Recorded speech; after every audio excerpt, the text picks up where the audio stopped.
해석이라고요. 해석은 하나님으로부터 나오는 것입니다. 요셉이 얼마나 자신감 있게 두 장관 앞에서요. 히브리 출신 노예이잖아요. 감옥에 있어도 똑같은 죄수가 아니에요. 급이 달라요. 두 사람은 애굽 출신 제국의 장관들이고요. 또 지금 혐의가 풀려나면 장관 자리로 다시 복귀할 사람이고요. 요셉은 노예예요. 노예 출신 죄수예요. 급이 달라요. 그런데 그 사람들 앞에서 요셉이 해석은 인생의 해석은 하나님께 달렸죠. 하나님을 자신감 있게 전도합니다. 여러분들이 어느 곳에 어느 자리에 있든지 하나님의 이름을 전도할 수 있기를 바랍니다. 그냥 듣기에 좋은 말이 아니에요. 굉장히 좋은 말인데 이거 그냥 들으라고 그냥 하는 말이 아니고요. 이것은 요셉이 지난 10여 년의 세월 동안 매일매일 이복 형들에게 미움을 받고 노예로 팔려와 가지고 노예 시장에서 인신매매를 당하고 그리고 팔려와서 종살이 하다가 총무가 되다가 다시 감옥으로 떨어지는 이 길고 긴 10여 년의 시간 동안 요셉이 매일매일 그 과정을 통과하면서 자기의 삶에서 우러나온 고백이에요. 그냥 듣기 좋으라고 한 말이 아니에요. 자기의 삶에서 10여 년의 긴 시간을 통과하면서 그 고난의 기간을 통과하면서 자기의 마음에서 삶에서 우러나오는 내 인생의 해석자는 하나님이시다. 하나님이시다. 옆에 계신 분한테 한번 해보세요. 하나님만이 당신의 인생의 해석자이십니다. 하나님만이 당신 인생의 해석자이십니다. 아무리 해석해 보려고 해도 내 인생이 해석이 안 됐다 이 말이에요. 야, 어떻게 내가 이렇게 되지? 어떻게 내가 여기까지 이렇게 왔지? 아무리 자기가 알고 있는 모든 걸 동원해도 해석이 안 되는 거예요. 아무도 요셉의 인생을 해석할 수 없었단 말이에요. 그런데 자기 중심성에서 하나님 중심성으로 옮겨지면서 점점 자기 자신을 자신이 처해 있는 상황을 하나님의 관점으로 보면서 요셉은 이런 생각을 하게 되는 거예요. 혹시 하나님께서 나를 이거 배우라고 여기 보내신 거 아닐까? 혹시 이 사람들 만나서 이것을 배우라고 나를 이렇게 정말 이런 곳에 나를 보내신 거 아닐까? 왜냐하면 비록 환경과 상황은 기가 막히게 안 좋죠. 그런데 요셉이 복의 사람으로 점점 바뀌어가고 있잖아요. 그의 처지와 그의 환경은 너무나 해석할 수 없는 그런 곳이지만 요셉을 만나는 사람들이 또 요셉의 그들을 만나면서 자기가 이기심에서 벗어나서 점점 복의 사람으로 복의 통로로 바뀌어가는 자신을 보는 거예요. 야, 하나님께서 혹시 나를 이렇게 바꾸시려고 하나님께서 나를 이렇게 바꾸시려고 여기로 인도하시지 않았을까 하면서 하나님의 관점으로 하나님의 관점으로 자신이 처해 있는 환경들을 보기 시작했단 말이에요. 그러면서 내 인생이 하나님으로 해석이 되겠구나. 하나님을 대입시키지 않으면 나의 지금 이런 처지와 내 입장은 해석이 되지 않겠고, 물론 다 해석이 되는 건 아니에요. 하지만 하나씩 조금씩 하나님으로 인해서 해석이 되기 시작하는 거예요. 그래서 마침내 우리 좀 해석해 줄 사람이 없어서 이렇게 답답해서 있는 거야. 그랬더니 그 장관의 말을 듣자마자 해석은요, 하나님이 주시는 것입니다 하고 이게 툭 나온 거예요. 더 도전이 되는 부분이 8절 끝부분이란 말이에요. 저에게 이야기해 주세요. 하나님이 해석을 주시는 것, 그걸로 끝난 것이 아니라 장관님들 저에게 이야기해 주세요. 제가 도와드리고 싶어요.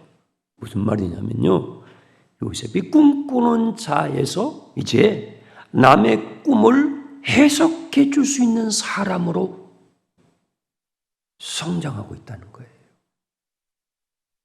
자기의 꿈을 꾸며 거기에 머물러 있는 것이 아니라 다른 사람의 꿈을 해석해 줄 수 있는 사람.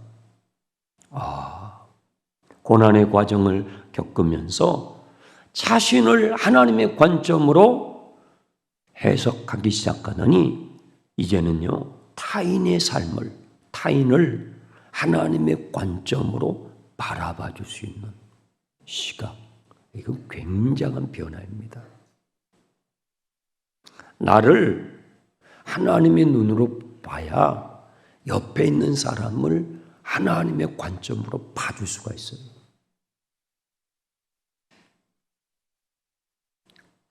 이 시간이 오래 간다고요. 자기 자신을 사랑하지 못하는 사람은요, 옆에 있는 사람을 사랑해 주지 못해요.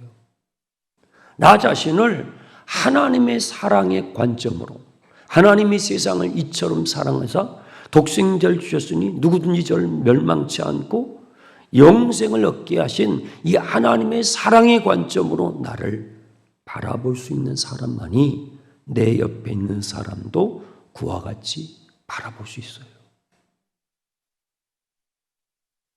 내 이웃을 내 몸과 같이 사랑하라, 사랑할 수가 있어요. 자신을 하나님의 눈으로 해석하지 못하는 사람은요, 같이 사는 식구도, 가족도, 같은 목장 식구도 그렇게 바라봐 주지 못해요. 제가 예수님을 믿고 제 삶 가운데 변화의 가장 큰 변화는 저 자신을, 저는 되게 열등감이 많았던 사람이에요. 정말 저는 잘하는 거 없어요. 지금도 그래요, 지금도. 그렇죠? 뭐 노래를 잘하나요? 무슨 우리 청년들처럼 춤을 잘 추나요? 제가 무슨 목소리가 좋은가요? 잘생기길 했나요? 저는 잘하는 게 하나도 없어요. 우리 가족들이 그걸 다 알아요. 앞으로 여러분들이 두고두고 보실 거예요. 야, 저 인간 진짜 잘하는 게 없네. 그런데 열등감이 많았다고요. 저는 인류대학을 나온 사람도 아니에요. 저는 미국에서 아주 유명한 아이블리그에 가서 공부한 것도 아니에요. 목회만 열심히 하다가 무슨 언제 했겠어요. 자랑할 거 없는 사람이에요. 그런데 제가 예수님을 믿고 제 안에 일어난 변화가 하나님이 날 사랑하신다. 나는 하나님이 사랑해 주시는 존재다. 이게 믿어지는데요. 여러분, 이게 믿어지는 거거든요. 하나님이 날 사랑하시네. 내가 나를 우습게 봤네. 나 대단한 사람이네. 하나님이 날 사랑하신대. 그때부터 제가 제 자신을 바라보면서 새로운 시각을 갖게 됐어요. 제가 저 자신을 존중하기 시작했어요. 그전에는 자랑할 것이 없는 열등감에 잡혀있는 사람이었는데 하나님이 날 사랑하셔? 그 하나님의 말씀이 내 영으로 믿어지기 시작하면서 그때부터 보잘것없고 자랑할 것이 없는 저 자신을 하나님의 관점으로 저를 보기 시작했단 말이에요. 하나님의 관점으로 저를 보면서 저를 사랑하게 되니까 내 주위에 있는 사람들을 그 관점으로 한 분 한 분씩 보기 시작했어요. 저에게는 굉장한 변화였다고요. 요셉이 바로 그런 거예요. 아니, 노예로 팔려온 사람이 뭐 자랑할 게 뭐가 있어요? 자, 히브리는요, 촌이에요, 촌. 읍내도 아니에요, 촌이에요. 깡촌이에요. 애굽은요, 제국이에요. 거기에 노예로 팔려왔어요. 뭐 자랑할 게, 내세울 게 뭐가 있어요? 무슨 뭐 학벌이 있어요, 뭐 집안이 있어요, 노예인데. 아무것도 자랑할 것이 없지요. 그런데 하나님의 관점으로 자기를 보기 시작해요. 그랬더니 이제 이 시점에 와서 자기 옆에 있는 타인 또한 하나님의 관점으로 바라봐 주기 시작하는 거예요. 저에게 이야기해 보세요. 제가 도와드릴게요. 변화가 오는 거예요. 타인을 마음으로 대해줄 수 있는 변화. 타인의 얼굴빛을 읽어줄 수 있는 변화. 그냥 지나칠 수도 있죠. 그런데 그 얼굴빛을 읽어주면서 마음으로 다가가 줄 수 있는 변화. 여러분, 신앙생활 하시면서 몇 번이나 몇 사람이나 그렇게 대해 보십니까? 마음으로 다가가죠. 마음으로. 그 타인의 근심의 빛이 있는 거예요. 그 근심을 어떻게 좀 도와주고 싶은 그 사람의 그 애통함을, 그 아픔이 나에게 전달되는. 언제부턴가 이렇게 성도들을 보면 성도님들의 아픔이 저한테 이렇게 전달될 때가 있어요. 안수 기도를 할 때라든지, 또 기도할 때라든지, 또 말씀을 전할 때라든지 하면 그분의 그 영의 상태가, 아픔이 저에게 이렇게 막 느껴질 때가 있어요. 예수님께서 마을마다 돌아다니시면서 사람들을 바라보실 때마다 불쌍히 여기사, 그런 표현들이 나와요. 주님이 마음으로 대하시는 거예요. 한 사람 한 사람을 그 아픔 가운데, 그 고통 가운데, 그 삶의 무게 가운데 살아가는 사람들을 바라볼 때 예수님은 그냥 지나치지 않아요. 마음으로 다가가시는 거예요. 그 상대방의 아픔이 주님의 영으로 느껴지는 거예요. 그들의 질고 가운데서 그 문둥병과 그 안진뱅이 소경, 그런 기가 막힌 삶의 그 고난과 고통 가운데 살아가는 그들의 그 고통이 주님의 영으로 막 느껴지니까 주님 막 그냥 그 아픈 마음으로 한 분 한 분을 안수해 주시죠. 예수님은 그렇게 안수하실 필요가 없는 분이에요. 예수님은 그냥 말씀 한마디면 끝내버릴 수 있는 분이에요. 그런데도 그 한 사람 한 사람의 고통과 아픔이 주님의 마음으로 느껴지니까 아버지의 시각으로 가서 만져주는 거예요. 그러면 치유가 막 일어나죠. 영과 영이 부딪히니까, 하나님의 마음으로 그 영을 확 만지니까 그냥 그게 막 무너지는 거죠. 그게 예수님의 사역이거든요. 그런데 요셉이 점점 예수님을 닮아간다. 요셉은 은 20에 팔려가잖아요. 예수님이 은 30에 팔리시거든요. 예수님의 행적과 요셉은 굉장히 흡사합니다. 구약의 예수 그리스도의 그림자를 보여줘요. 요셉의 생애는. 요셉이 점점 예수님의 인격을 드러내요. 타인을 마음으로 대해지고 타인의 얼굴빛을 보면서 마음으로 다가가고 그들의 아픔, 그들의 근심을 나의 근심처럼, 나의 아픔처럼 도우려고 하는 예수님의 인격의 사람으로 바뀌어가는 거죠. 술 맡은 관원장이 먼저 꿈을 얘기합니다. 내가 꿈에 보니까 내 앞에 포도나무 한 그루가 보이는 거야. 그런데 그 포도나무에 가지가 3개가 나. 여러분 꿈은 막 빨리빨리 진행이 돼요. 꿈속에서는 뭐 금방 어린아이였다가 금방 어른이었다가 그렇잖아요. 꿈이니까 그래요. 포도나무 한 그루가 보이는데 거기에 가지가 딱 3개가 보이는데 거기에 싹이 나고 꽃이 피고 열매가 맺혀서 이게 시간적으로 하면 몇 달이 걸려야 되잖아요. 근데 꿈이기 때문에 꿈에서 쫙 진행이 되는 걸 본 거예요. 그리고 포도송이가 기가 막히게 맺혔는데 어느새 내 손에 내가 섬기는 바로 왕, 이 우리말 성경에 바로라고 돼 있는데 파라오거든요. 번역을 그냥 파라오 해주면 더 낫죠. 로마의 황제를 우리말 성경에는 가이사 이렇게 돼 있는데 좀 어중간한 번역이잖아요. 왕의 호칭이거든요. 그래서 좀 여러분 이해하기 쉽게 바로 왕이라고 제가 설명을 하겠습니다.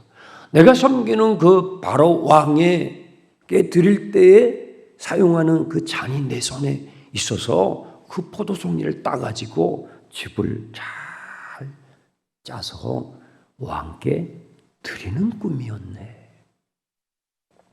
그것을 듣자마자 요셉이 바로 해석을 하는 거예요.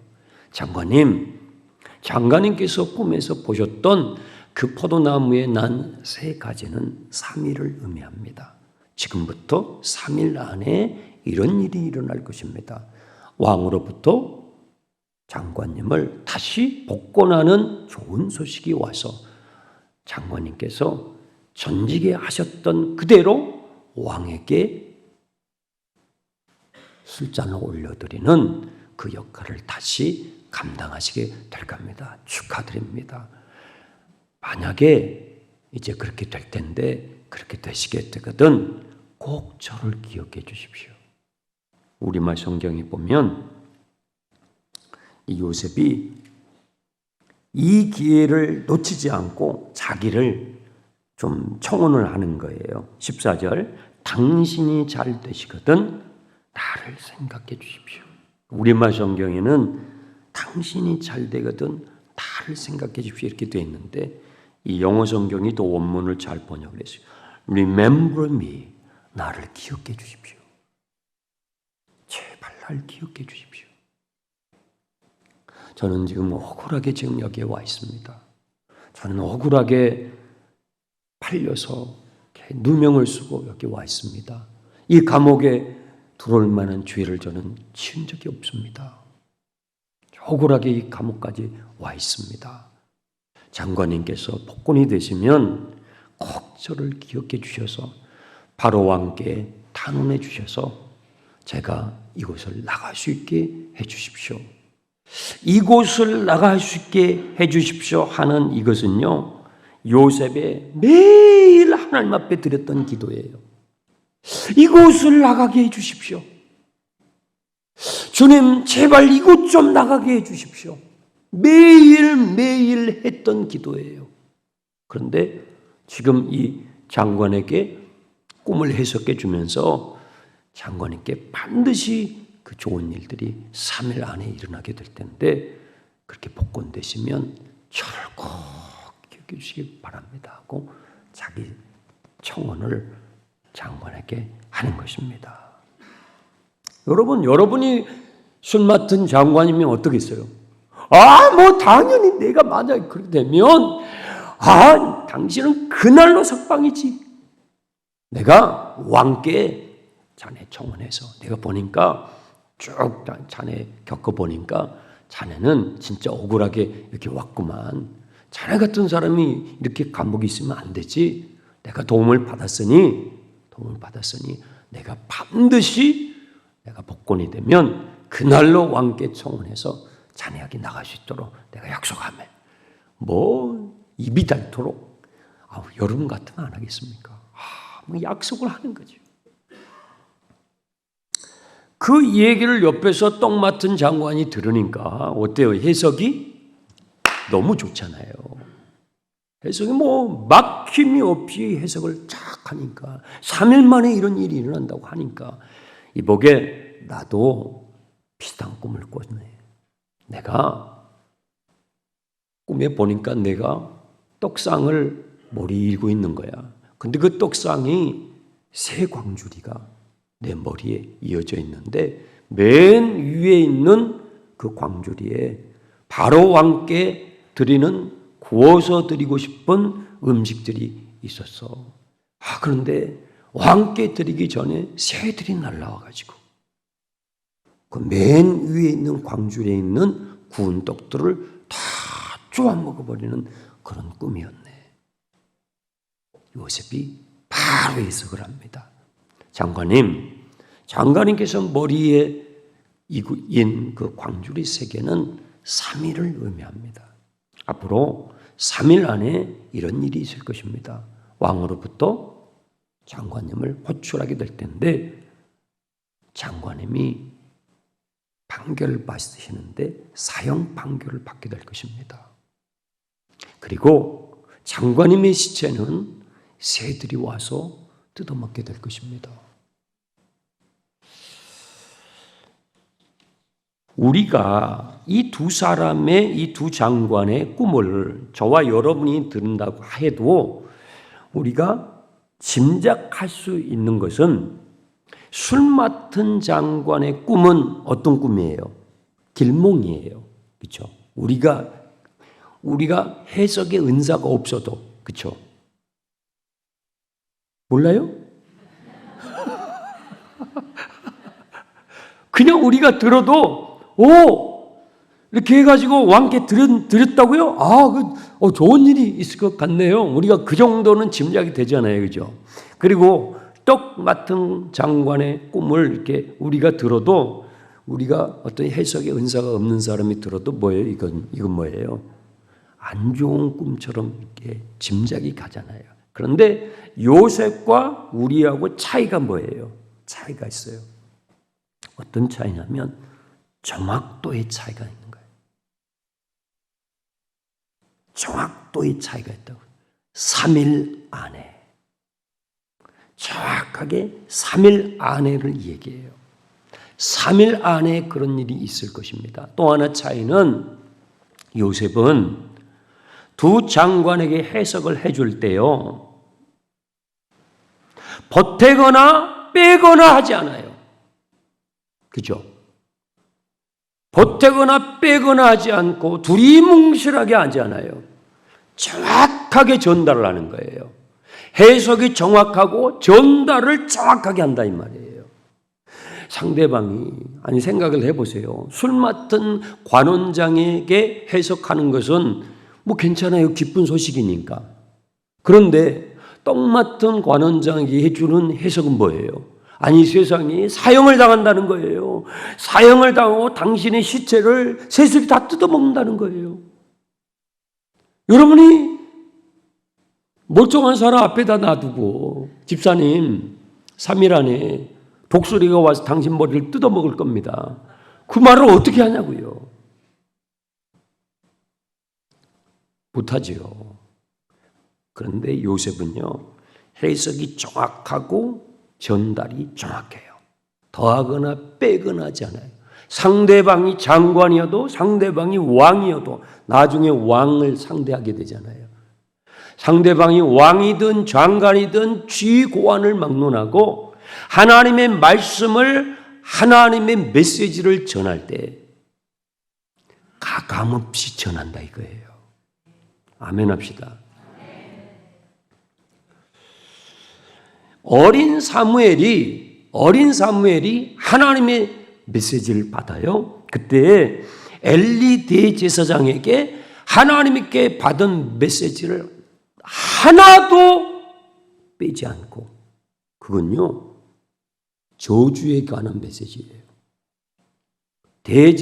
당신의 대제사장님의 가문이 망하게 될 거라는 메시지를 하나도 가감없이 어린 사무엘이 전해요. 나단 선지자가 다윗 왕에게 가요. 아무도 다 아는 죄인데 아무도 요압 장군도 다윗 왕에게 그 죄를 말하지 못해요. 왕의 죄니까. 그냥 다 아는데 모르는 척 할 뿐이에요. 그런데 나단 선지자가 다윗 왕에게 가요. 당신이 바로 그자라고. 하나님의 메시지를 이만큼도 더하거나 빼지 않고 그대로 전하는 거예요. 다니엘이 바벨론의 벨사살 왕에게, 바벨론의 마지막 왕이죠, 벨사살 왕에게 하나님께 받은 말씀 그대로 전하는 거예요. 이것이 하나님의 메신저들의 책임이에요. 우리는 어때요? 우리는 듣고 싶은 설교만 골라서 들어요. 요즘 SNS, 유튜브가 너무 발달돼 있어. 그래가지고 좋아하는 제목을 딱 넣으면 그런 것만 또 쫙 뜹니다. 그 말 종일 막 그런 형통할지어다, 복받을지어다, 계속 그것만, 자기가 듣고 싶은 것만. 성경은 읽는데 읽고 싶은 데만 읽어요. 마태복음만 죽어라고 읽는 사람이 있고, 요한계시록만 죽어라고 읽는 사람이 있고. 아니 그러면 하나님이 마태복음만 주시지 왜 66권을 주십니까? 아니 요한계시록 한 권만 주시면 되지 왜 66권을 주시냐 이 말이에요. 다 필요하니까 주셨잖아요. 근데 우리는요, 듣고 싶은 것만 골라서 들어요. 읽고 싶은 데만 골라서 읽어요. 설교자의 유혹이 뭔지 아세요? 성도들이 좋아할 것을 설교하고 싶은 거예요. 아, 우리 성도들이 이런 설교하면 목사님 은혜 받았어요. 할렐루야. 저도 여러분들에게 그렇게 해드리고 싶지만 그게 설교자의 유혹이에요. 여러분, 그렇게 되면은 교회가 죽어요. 교회가 생명이 없어져요. 듣고 싶은 메시지가 아니라 들어야 할 메시지를 들어야 하는 거예요. 읽고 싶은 본문을 읽는 것이 아니라 읽기 싫은 본문도 읽어야 되는 거예요. 전하고 싶은 주제만 전하는 게 아니라 성경 전체를 다 전해야 하는 거예요. 제가 그래서 강해 설교를 합니다. 강해 설교를 하면요, 1장에서부터 쭉 설교를 하잖아요. 그러면 목회자가, 설교자가 우리 성도들에게 이것을 전하고 싶은데 그렇게 전할 수가 없어요. 본문을 따라가는 거예요. 그래서 교회가 말씀이 이끄는 교회가 되는 거예요. 목사가 이끄는 교회는 그건 아니에요. 그건 잘못된 거예요. 사람이 이끌면 안 돼요. 주님의 말씀이 우리를 끌고 가야 돼요. 믿습니까? 주님의 말씀이 여러분의 삶을 끌고 가야 돼요. 주님의 말씀이 요셉을 끌고 가잖아요. 주님의 말씀이 우리 교회를 끌고 가야 되는 거예요. 우리가 무엇을 할까 고민할 필요가 없어요. 주님의 말씀이 끌고 가면 따라가면서 하면 돼요. 따라가면서 그거 하면 된다고요.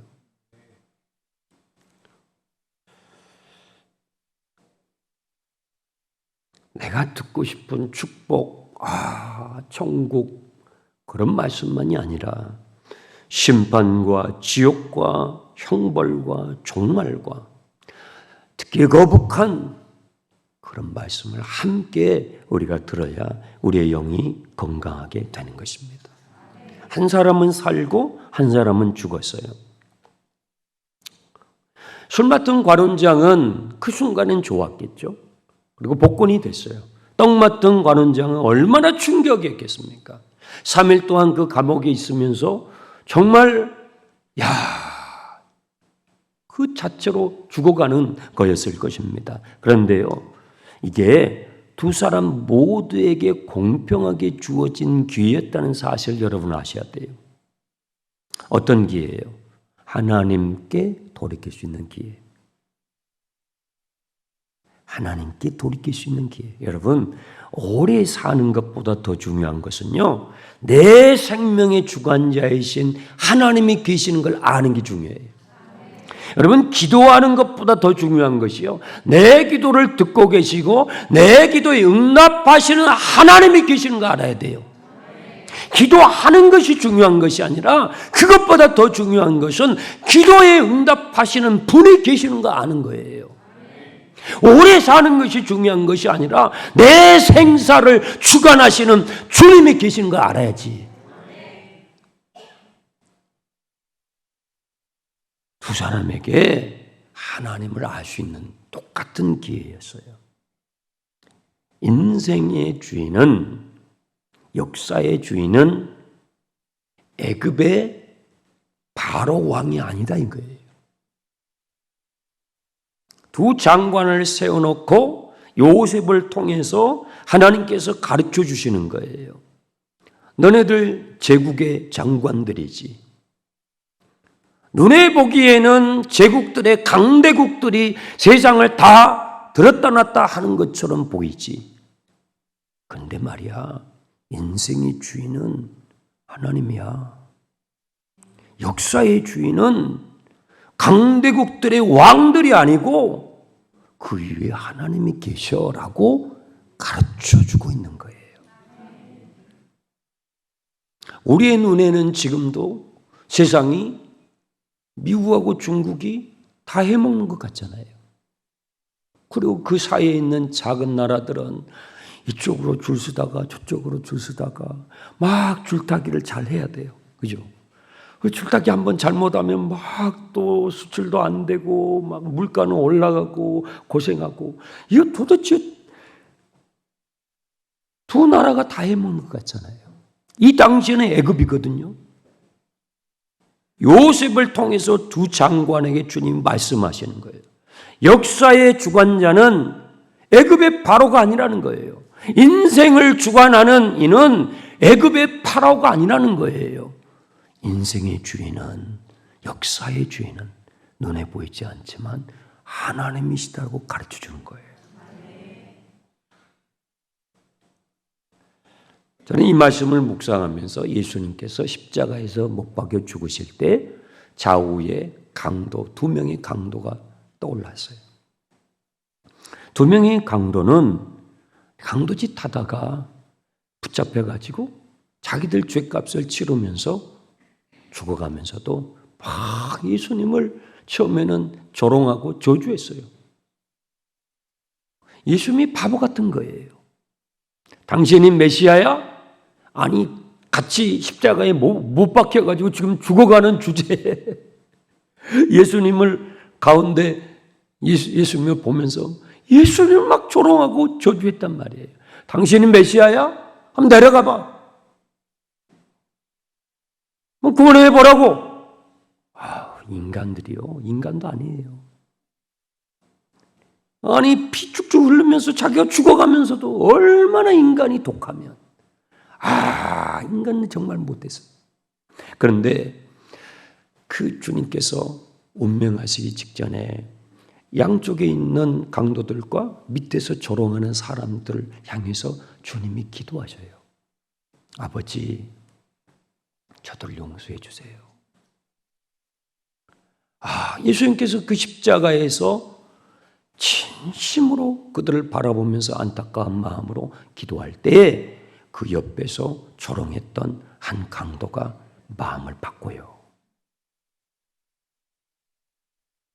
여러분, 한 사람이 돌이킬 수 있는데 3일은요 충분한 시간이다. 한 사람이 주님 앞에 돌이키는 시간이 30분도 충분하다. 그 한쪽 그 강도가요 마음을 돌이킵니다. 그러면서 고백을 해요. 주님께서 주님의 나라에 가실 때 나를 기억하옵소서. 요셉이 청혼했던 그 똑같은 기도예요. 나를 기억해 주소서. 나를 기억해 주소서. 주님께서 그 강도를 보면서 이 사람은요, 착한 일을 해본 적이 없어요. 여러분처럼 와서 뭐 이렇게 안아주 프레오 있고 찬양한 곡 불러본 적이 없어요. 뭐 교회 와서 쓰레기 한 번 주운 적도 없어요. 강도짓만 하던 사람이에요. 그런데 예수님께서 그 고백을 받으시고 오늘 너가 나와 함께 낙원에 있으리라 구원을 선포해 주십니다. 우리 주님은 그런 분이십니다. 한 사람이 돌이키는데 30분도 충분하고요. 3분도 충분하고요. 근데 3일은요 충분하죠. 충분하죠. 이번 홈커밍 기간에 여러분이 마음에 품고 여러분이 기도하고 있는 다 돌이키면 참 좋겠지만 그런 건 없어요. 그런 건 없어요. 좌우에 있는 강도도요 2명 다 돌이키면 좋았지요. 그런 건 없더라고요. 그렇지만 돌이키는 분들이 있을 줄 믿습니다. 여러분이 마음을 품고 기도하고 주님 한 영혼이 돌이키는데 3분도 충분하고 30분도 충분한데 우리 목장이 기도합니다. 주님 돌이키게 주옵소서. 홈커밍하는 분들이 여러분의 기도를 통해서 돌아오게 되길 축복합니다.